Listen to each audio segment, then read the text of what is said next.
From Fox 8 Sports, this is the Black and Gold Review Show. Sponsored by your Southern Quality Ford dealers and the Ford F-Series, celebrating 42 years of truck leadership. Spot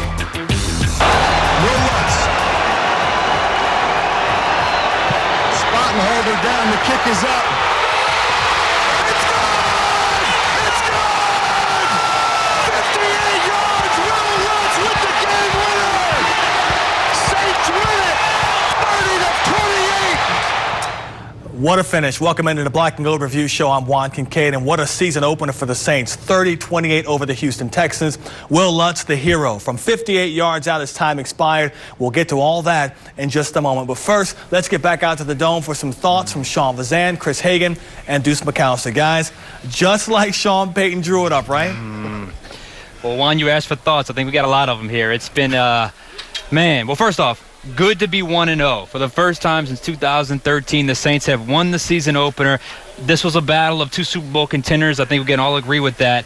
But that final drive from the Texans, then the Saints, and the Saints' execution on that final drive with 37 seconds left, that's about as good as it gets. Well, definitely good as it gets, and it's a situation that they practice. You know, maybe not 30 seconds to the T, but, hey, look, you're down 2 points. You need to be able to convert. You're down 1 point. You need to be able to convert. Those are different things that they practice on, and so even the last catch by Ted Ginn Jr. to be able to catch it down, you called a timeout with 2 seconds left on the play clock, or at least the game clock. Those are all situations that they practice on, just depending on how the Texans play them coverage-wise. It depends on what Drew calls as far as whether they're in the huddle or at the line of scrimmage. I think it's a situation, too, where it certainly helps to have such a veteran group. Drew Brees, Ted Ginn, even Michael Thomas at this point. Those guys have seen a lot of football. It's a situation that you may not want to be in your first game, because it is a situation that involves a lot of thinking and a lot of knowing exactly how to execute it, exactly what needs to happen to save seconds literally at a time. So to have Ted Ginn and Drew Brees there in that situation, they executed it perfectly. Well, there was a couple times even Sean mentioned that you want to find the referee. The clock is running. If you don't find the referee, spot the ball down. The referee just has to come and tap it. And so those are things that they'll go back and look at and say, hey, look, we let maybe 3 seconds, 4 seconds off of a clock. But those are all things that you go over and you prepare for. So when it happens in the game, if you've done it in practice, it's easy. All right, here's how it went. Brees to Ginn, plus 15. Comes up, kills. Brees to Thomas, plus 11. This is crucial. There was 12 seconds left. They don't call the timeout. They have one left. Instead, they clock it. 6 seconds left. 9. Then Brees to Ted Ginn for the 9-yard. Call your timeout. 2 seconds. Just enough range for Will Lutz to go from 58 yards. Nails it. Okay. Everyone's question. I know we were all kind of looking at it. Okay, after Thomas catches that ball, Payton declined to call a time. Did not want to call a timeout. Instead, he decided to go up and kill it. So I'm wondering if that was maybe a situation where the Texans were guarding the sideline. They knew it would have been tough to get to a pass to the sideline. Instead, they clocked it and got another pass over the middle. Well, if you go back and you look at the film, Drew actually turns to the ref and almost makes a timeout signal. He doesn't call it. Sean waves it off, and basically they go up to the ball and run that play, or they clock it. But, I mean, if you look at that play, you go back and look, Drew turns to call timeout. I mean, because normally that's what you would have done. The Texans were playing what's in the NFL is called fences, and so we've seen the Saints play this type of or style of defense. It's basically to be able to protect the outside, and so you're not giving up any plays out of bounds. It's a couple train of thoughts. I mean, so if you call the timeouts there, you can't run any outside plays, and so it makes it a little harder. Now maybe you have to rush the field goal team out on the field. So, you know, as long as the operation is clean, doesn't matter how you get there. Deuce, I would ask you, is that a situation where Coach Payton makes that seeing the defense that the Texans are running, or is that pre-planned, knowing how you want to execute in those final seconds? I think it's probably looking and seeing and kind of guessing, hey, look, this is what they've played the previous 2 downs. This is how they're going to play you again. Coach, don't use it. We can just kill it and be able to save our timeout. Let's hear from Drew Brees on that final drive, obviously the most important drive of the game. Very, very confident. Obviously, that was a long field goal, but I think it was a good thing that we had attempted one from pretty much that same spot, earlier in the game. So he had a look at it, and just a ton of confidence. I think for all of us, just to get back into that situation where we had a chance to win the game, I think we all felt like it was going to happen. And the minute you heard that ball go off his foot. You know, it was a thundering kick. I think we all knew it was going through the uprights. I think that's key. Lutz was confident, man. He got up there and really kicked it. And, I mean, he said he knew it right off the foot. The confidence, it went through. This place went crazy. So I just think the whole execution, that final sequence there was near flawless. Yeah, when you talk about Zach Wood with the snap, Thomas Morstead on the hole, and then Lutz obviously with the kick, even the 56-yarder before the one he missed, he just pushed it. That was still good. He had the leg length to be able to knock that in. He pushed it a little bit, and the second time that he got one of that size, it was 58-yard, it was straight down the middle. That new contract for Will Lutz already paying dividends. Obviously, there was a lot that even led up to that moment, that final drive. We'll send things back to Juan Kincaid to tell us a little more about what happened before in this game. All right, guys, thanks very much. Back with you in just a second. First, some highlights from tonight's game. Let's take you back to the Dome for these plays. Pick it up in the second half. Saints down 14-3. Their first touchdown of the season comes from the new guy, Latavius Murray, a 31-yard score. Saints down 14-10. Texans will score on the next possession. Saints get the ball back again, and they had a first. Breeze to Taysom, QB to QB, another touchdown. Saints down 21-17. Following a Marcus Williams interception, the Saints finally take the lead. Breeze, looking flushed out, finds Traquan Smith for the go-ahead touchdown, 24-21. Late fourth quarter, Saints up 27-21. Texans go down the field in 2 plays. Watson finding his newest receiver, former Saint Kenny Stills. Touchdown, 28-27 Texans, 37 seconds to go. Saints get the ball back then, 1 timeout. Tell you what, it did not look good, but Will Lutz got in field goal range from 58 yards out. He missed the early one before half. This one right down the middle. He had the leg and the accuracy. 58-yard score. 2 seconds on the clock. It's all done. 30-28 Saints win, snapping a 5-game losing streak in these season openers. So, guys, I come back to you at the Dome right now. This offense in the second half from the first, like night and day.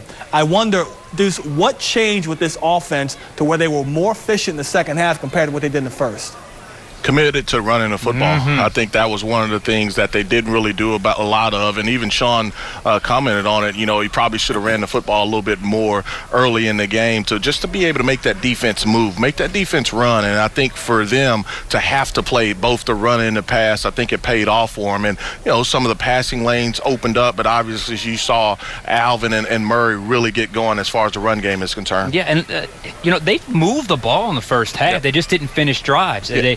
They had the interception on the first drive of Breeze, and then they had the field goal, and then they couldn't finish the last drive. But they moved the ball, and I think one thing that was consistent, and I think it helped as they kind of steadily punched the hole in the Texans' defense, was the offensive line was consistent all night long, in particular Ryan Ramczyk, who stonewalled J.J. Watt all game long. Yeah, hats off to Ryan Ramczyk. J.J. Watt was not too much of a factor. Certainly nothing compared to what he was back in 2015. So hats off to that offensive line to give them the time to execute and move the ball down the field in that second half. It wasn't the only topic because, you know, obviously they played better offensively in the second half, but defensively, they all of a sudden blitz after blitz. I felt Dennis Allen called a good game, especially with against the pass, because they were able to give him different looks. It looked like confused Deshaun Watson. They were really able to get to Deshaun Watson the pass rush tonight. Well, they were able to get to him, but it was interesting. On first down, they did not blitz a lot in the first half, and second down is when they brought pressure. Whether it was corner cat, they brought it at least twice. They brought double corner cat, and they got burned on a run. You know, no one was able to fit outside. The defensive line, they have to do a better job of pinching. I just thought too many runs, you know, 180 rushing yards, 80 in the first half, really 100 in the second half. I thought, you know, there were missing fits, whether you're talking about the defensive end forcing things back inside, the linebackers, the safeties, the corners, just too many guys missing fits, and they were able to hit them with some big runs, whether it was cutbacks or just to be able to get outside. But I thought when Dennis Allen, he showed pressure, able to drop, but then I thought a couple times they were able to hit the quarterback by the defensive end covering the running back, and then you would get Demario Davis or A.J. Klein pressuring inside, and the Houston Texans offensive line couldn't pass it off. They gave a lot of credit to Watson. The defense did after the game, just saying he took a lot of shots back there and he kept making plays. And I think with a guy like him, it's so dangerous. You've got to get to him quickly, because when he escaped was when not only he was able to run, but when you're blitzing, obviously you're giving up a little more downfield, and he was able to make plays. And that's where this Texans offense thrives, is the chaos that they can create. And when Deshaun Watson scrambles, we saw it. A lot of those 3rd and long situations, he was able to get the ball down the field to Fuller and DeAndre Hopkins. He went in the injury tent twice. The trainers on the sideline, they were stretching him out. They were battering him. They were hitting, and the Saints. He's a gamer. He kept getting back up. He kept getting back up, and even on the touchdown throw to Kenny Stills, Saints ran a strong safety blitz, and Deshaun faded a little bit away from Von Bell. That was Von Bell that hit him. I mean, and he hit him, but I mean, PJ Williams, not that he was expecting safety help over the middle, because Marcus Williams went with the tight end that flashed in front of him, and it's a really good throw, and it was just speed. Kenny Stills just had speed to be able to run away from it. Deshaun Watson was sacked 6 times, was hit probably close to 15 times tonight if you really add it all up. I mean, and not to mention the times that he ran the ball as well. What did you think, Deuce, of the drive before the drive? The Texans had a 2-minute drive, if you want to call it that. It was more like a 2-play drive that came and they took the lead. They went over the top to DeAndre Hopkins, obviously hit Kenny Stills for the touchdown.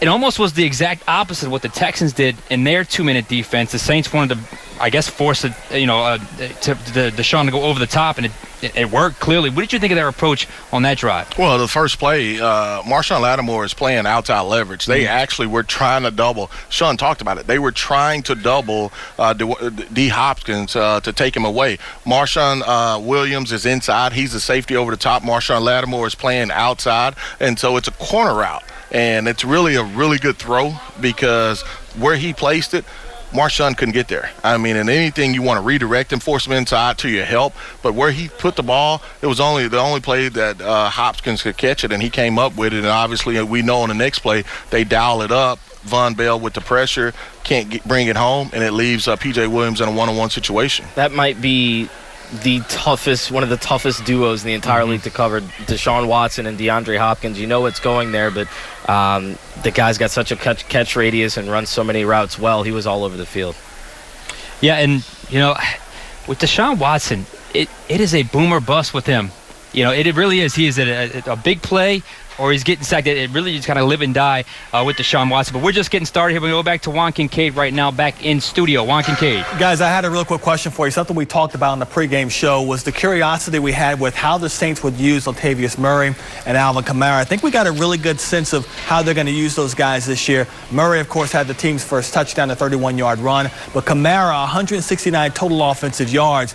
Do you think that we saw a pretty good example of how this tandem is going to be used compared to how Kamara and Mark Ingram were used last year?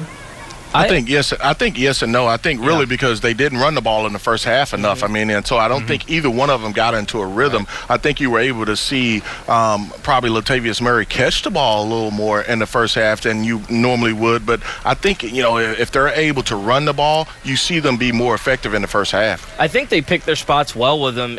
The way it felt and just the way Kamara plays, and because it's Kamara, it feels like he touches the ball a lot more than he did. He had 20 touches tonight, 7 catches, 13 carries. That's probably the sweet spot. I think even in 2017, before he went into overload mode last season, that's about where they wanted them catching the ball. I think if they're playing with a lead, you see a little bit more of Murray. I thought Kamara was really good after contact tonight. I thought he was really good after contact, really showed some effort, and was hard to bring down. I still don't like the jumping part of it. Nah. Yeah, he left the ground Keep your feet on the ground. Juan, back to you. All right, guys, thanks a lot. Stick tight. We'll be back with you in just a bit. And be sure to subscribe to the Fox 8 Overtime podcast for more Saints analysis on demand. You can find our podcast on fox8live.com, the Final Play app, and wherever you listen to your podcast. More Black and Gold reviews coming up. Stay with us.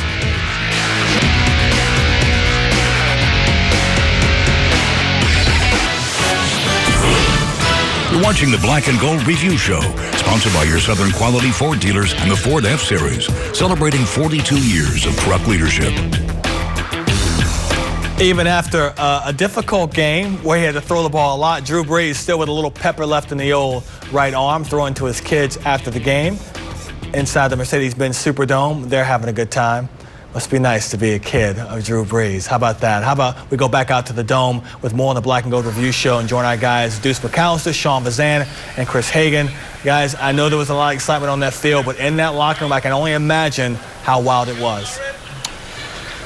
Yeah, they were pretty enthusiastic. We heard them coming off the field. It was a lot of enthusiasm, a lot of excitement. They're 1-0. It's only one game, but this has been a storyline for 5 straight years. Now, by the way, Drew, 32 of 43 for 370, 2 touchdowns, was sacked once. He played phenomenal. But once again, he had phenomenal play up front. His offensive line really played well. Eric McCoy in his first start. Warford, you saw on that the big Latavius Murray run. And Ryan Ramczyk, we mentioned it earlier, really had a good game. Man, Drew, a good dad. It's 11 o'clock and the kid's still up. It's a school night. Yeah, it's a school night.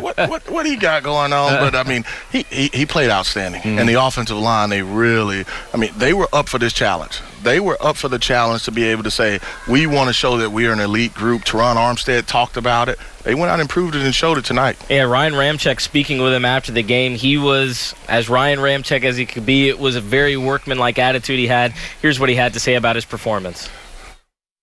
We're now joined by Saints right tackle Ryan Ramczyk. Ryan, where does slowing down J.J. Watt rank in tough assignments you've had? It's definitely a tough assignment. He's a great player. He has been for a long time, and he's got a lot of weapons in his toolbox, so he's definitely a tough player to slow down on the field. Did you guys as an offense say anything to each other at halftime to kind of light the fire and go out there in the second half and perform the way you did? We know what we have here as a team, and we're confident, and there was no one getting down on each other at halftime at all. We knew we could come out there and pull this off, so we have a ton of confidence in this team. Did that confidence translate into that last drive? What was said when you guys had to go back out there and get down the field for that last second field goal? Not much was said. We looked at each other, we knew what we had to do, and we went and did it. How much confidence do you guys have in Will Lutz to make that kick any night? Oh, it's huge. He's been so good, the past couple years. So we have a ton of confidence that when he takes the field, he's going to go out there and do what he needs to do.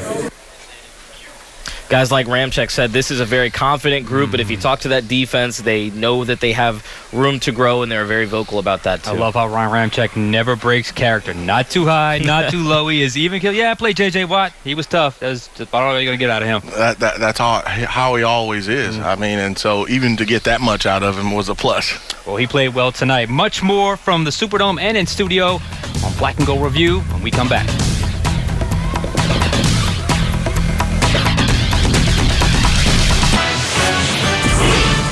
You're watching the Black and Gold Review Show, sponsored by your Southern Quality Ford dealers and the Ford F-Series, celebrating 42 years of truck leadership. Well, welcome back to Inside the Mercedes-Benz Superdome. Here's one Saints fans will love to hear. The refs made another mistake. They admitted it in the officials' pool report after the game, referring to the end of the half when there was that 10-second runoff from 26 seconds to 16 seconds. As Drew Brees said, that is a game changer. Here's the explanation from Al Riveron. The play ended at 41 seconds when we ruled him down. Then we stopped the game for replay review. After we did our administrative duties, we should have reset the clock to 41 seconds because that's when they blew the play dead. At that time, we should have gone to Coach Payton and asked if he wanted to use the timeout in lieu of the 10-second runoff. Instead of setting the clock to 41, we inadvertently set it to 26 and then had the 10-second runoff. So, long story short, it should have been a 10-second runoff from 41 down to 31 seconds, not 26 down to 16. That's a massive difference. In this building, we all know what happened the last time they played inside this building with the blown call. To have that on Monday Night Football is just it's not a good look. And that seems like a situation. Hold on, guys. Let's talk this through. Make sure you get it right. Can somebody just buzz in and say, wait a second, guys. But we got to back time this thing a little bit. That should not have even fell on the referee because that should have came either from the booth here or the booth in New York. There's 2 other people that should have been able to help. Yep. And I'm just not talking about individuals. There's other people in that room, so total failure. More scrutiny surely to come for the officials. Yeah, well, thankfully, it didn't cost the Saints, but it certainly could have. All right, back to wrap up Black and Gold Review right after this.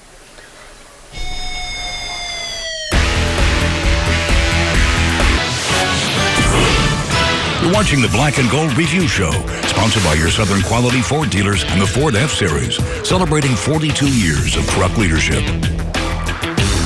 Week 1 in the books. Saints are on top of the NFC South standings because everyone else lost over the weekend. Atlanta, Carolina, Tampa, all losers. Saints 1-0, full game up as we go into week number 2. And week number 2 for the Saints means a trip out west to L.A. to face the Rams, the rematch of the NFC Championship game. More Nola no-call talk, I guess.